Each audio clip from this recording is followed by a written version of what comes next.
Hello and welcome to this week's episode of Oh God, why is it broken? Please why? This week we're looking at this, which is a new purchase of mine.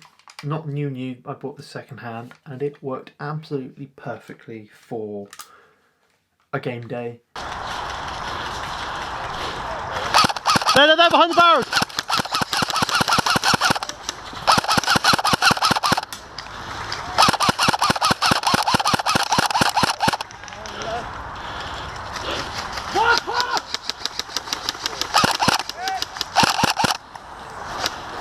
Grenade! Hit! And in the last 5 minutes of the last game, it's only decided to stop feeding. Oh, why are you not feeding?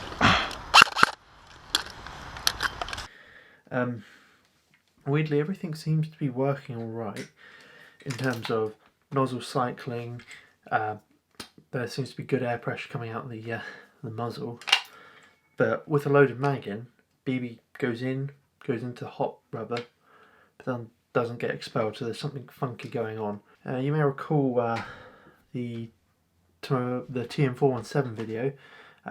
We mentioned how the only reason it broke is because Gamble did exactly what the shop said not to do. The last thing the guy said to me when he sold me this was, whatever you do, don't take it apart. It's hard to take apart. You'll never get back together again. I'm going to forget that and take this apart. Anyway, let's get this facing that way and then we'll get on with the teardown. And here it is, the Sterling SMG in all its broken glory. Now the guy told me I would never be able to get this sling off, but hey ho, we're going to give this a go anyway. Now I know I can get it off the front here. It's one of these weird inverse clips, and then I guess I can just take the stock cap off. So that's the sling and stock cap off. Yeah, let's leave this is a stock here. Got such a nice little pistol shaped thing. Yeah, we'll leave the stock on it for the time being. I'm going to go on a hunch and say we should take this off.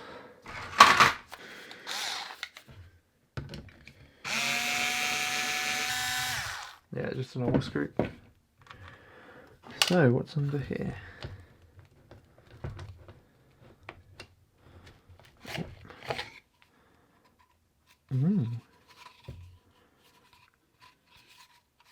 Nice.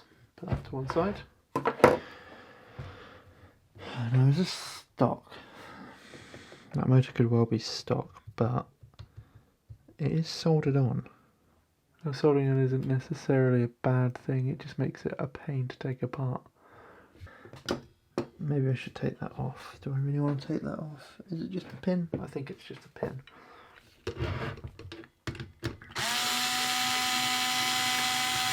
Interesting. Oh, okay, cap. Cap. Okay. That's the stock off. Oh, the selector's still on. Okay, I understand now. Yeah, there's a little, what looks like worn down torque head there, and two screw heads, two Phillips or cross heads there, so let's get those off.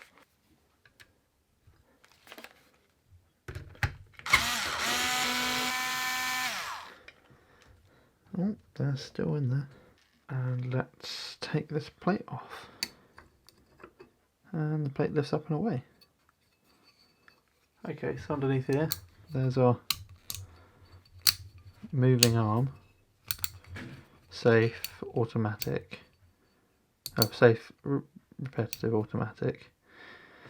By the looks of it, that plays around with this. So safe would move, oh, that is not a secured thing. Safe would move this arm forwards. So I can pull the trigger there and then, yeah, can't pull the trigger there. And in the arm mode, which is actually automatic, the arm's sitting up here, so that's pushing that up and out, which I'm assuming is, yeah, I'm guessing this is our cut off lever.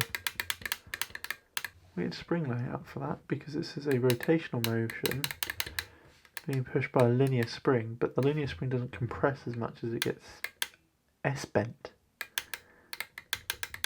Weird. Anyway, I'm going to take that and that off if I can. Where did I put my tweezers? There they are. Yeah. Because those are looking like they could go walkies quite easily. This is kind of like a V3, but not. So this looks a bit like a V3. Split gearbox V3. How quaint. Ah, okay. I've just noticed, if you look in there, the stock pin goes through. Is that the gearbox? Yeah, it must be part of the gearbox casing there, in that hole. Okay, so you had to take the stock off. So now let's get the plate off the other side.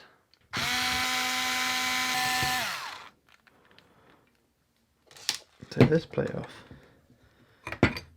Okay, cool. That's just the wire run. It's good. So put that plate over there, put that plate over there. Oh, that's quite cool. So they've etched the wire run into this plate as well. What is this plate? Something tells me this isn't going to be steel. Good thing I carry magnets in my place.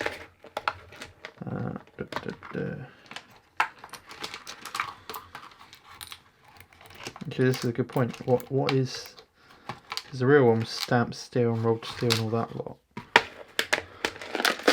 What is this one made out of? These plates. Oh, no, not magnetic. This plate. Not magnetic. What about the selector switch? Oh, that is actually magnetic, but quite weak. Is it? The screw is definitely magnetic. What about our motor? Yeah. Bushings and gears. Good. Gearbox case now. Oh, body. Body is definitely magnetic. All of these fixings and furnishings are. Iron sight is. Sorry. That is. The iron sight is. Barrel is not. These screws are. And the barrel nose cap is not for some reason. But the rest of the body is. Trigger guard isn't. Trigger isn't. Gearbox body isn't, but the screws are. I'm assuming mag wow, mag release, all this lot, that's all steel, which is quite nice, or at least a magnetic material. God, those wires have been glued onto the receiver, which is helpful to disassembly. I'll probably put a MOSFET in here at some point. Okay, so this is just a standard, no MOSFET, no through. So drawers, power comes in, goes through the switch, comes back out to the motor, which is soldered on. Alright, so it's looking like I need to take these two parts of the gearbox apart. Notice there's a hole here, but there's nothing in that hole, which is interesting.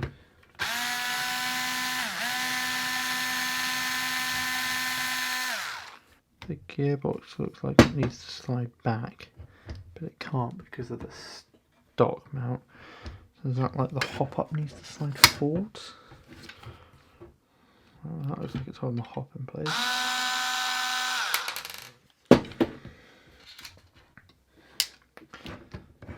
Okay, still not quite. Okay, there's also a feed tube in here. I apologise, but yeah, that feed tube, there's two screws in there, so let's take those out. I realise this just looks like I'm diving into the dark.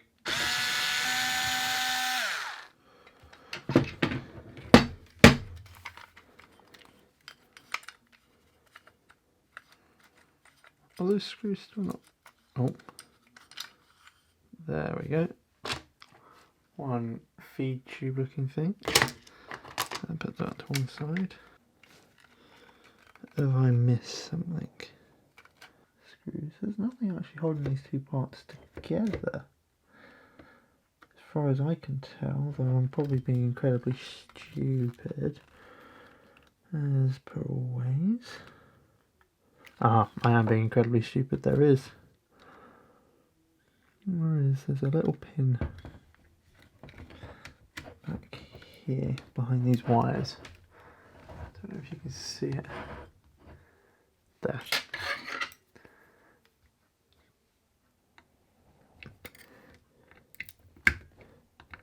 And have I pushed it the right way? I have. There it is. Let's try to get it in view. Just there. A grip part of the bolt, so you know it's got the kind of texturing to grip onto its surroundings. Let's just see if I can push out a bit more. Yeah, there we go. Oh, sounds like the piston was slightly cocked. Whoops. Everything seems to be coming a bit more free. Aha! Oh, what was that? I think we found the source of our problem. That looks like a sheared tappet plate spring. That is a spring minus a head. So yeah, trigger bar, push it, or trigger push directly onto the trigger bar, which then connects. As opposed to the V3 where you've got the two parts.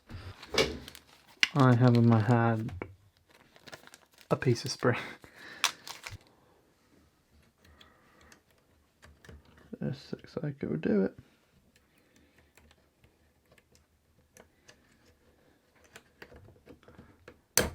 Yeah, that's going to do it. That will definitely do it.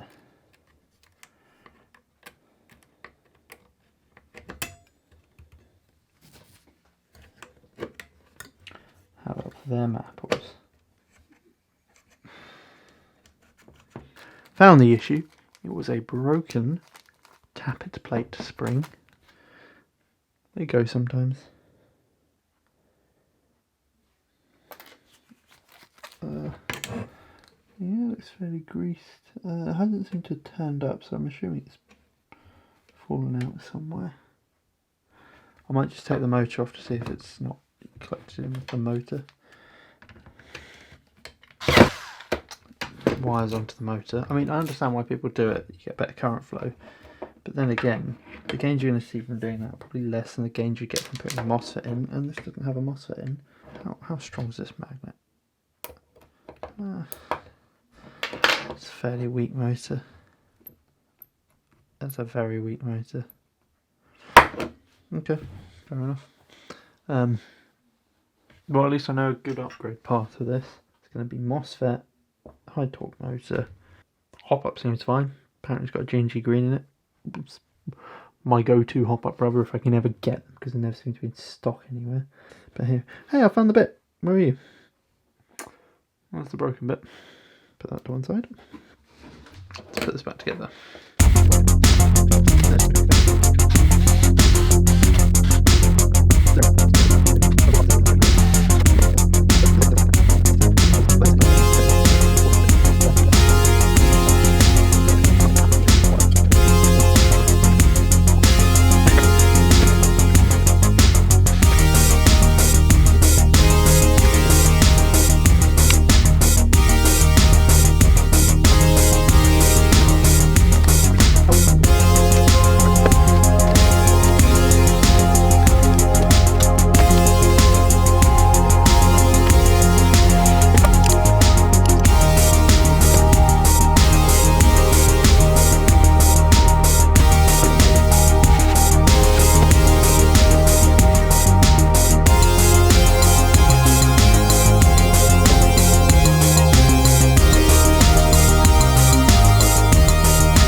I need that one.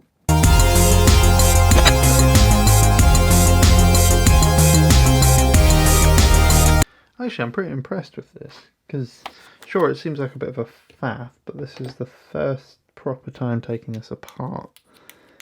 But thinking about it, to go from gun assemble to checking to see if what's gone wrong in the gearbox, you've got 1, 2, 3, 4, 5. 1, 2, 3, 4, 5, 6, 7, 8 screws that come out, and then you've got those 2 panels and that off. That one needs to come out, so 9, and a push pin really. Then you're and a part. You can do that pretty quickly.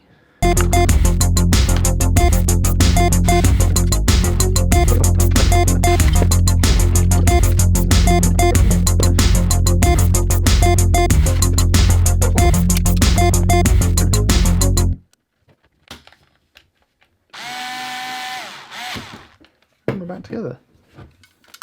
Wow, sans butt cap.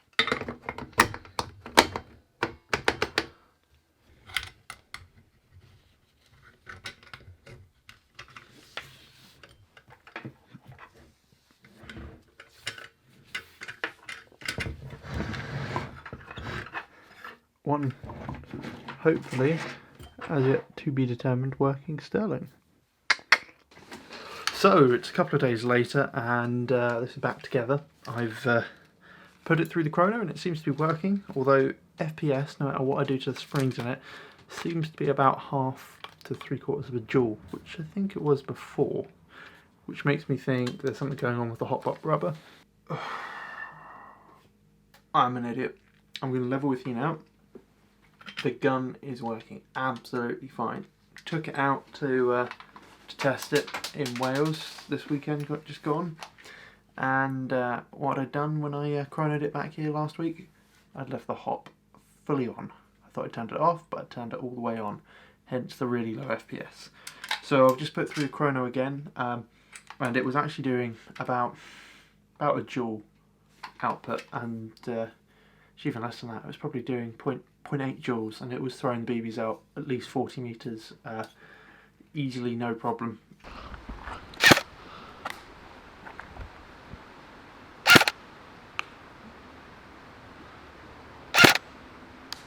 This is one solid little gun, and I love it. So yeah, that video was a quick look at some of the internals of this and fixing a problem which can occur in pretty much any gun. Parts do fail. Bit dubious as to why it failed straight away after I bought it, but hey ho, and the brakes. All fixed now, back up and running, and it is a beauty, and I can't wait to get back out and shoot some more people with it. Anyway, I hope you've enjoyed this video. I hope you found it informative, although I don't know how many people run Sterlings or guns based off Sterlings. If you like this, consider dropping a like and comment down below. And consider subscribing if you're not already, to stick around and see me, more of me breaking things when I try and fix them, or sucking at reviews of things, or sucking at gameplay. But yeah, see you in the next one. Adios. Oh, one more thing. Do you notice what I was shooting at in Wales? Stay tuned, and you might see some more videos about those. Just saying.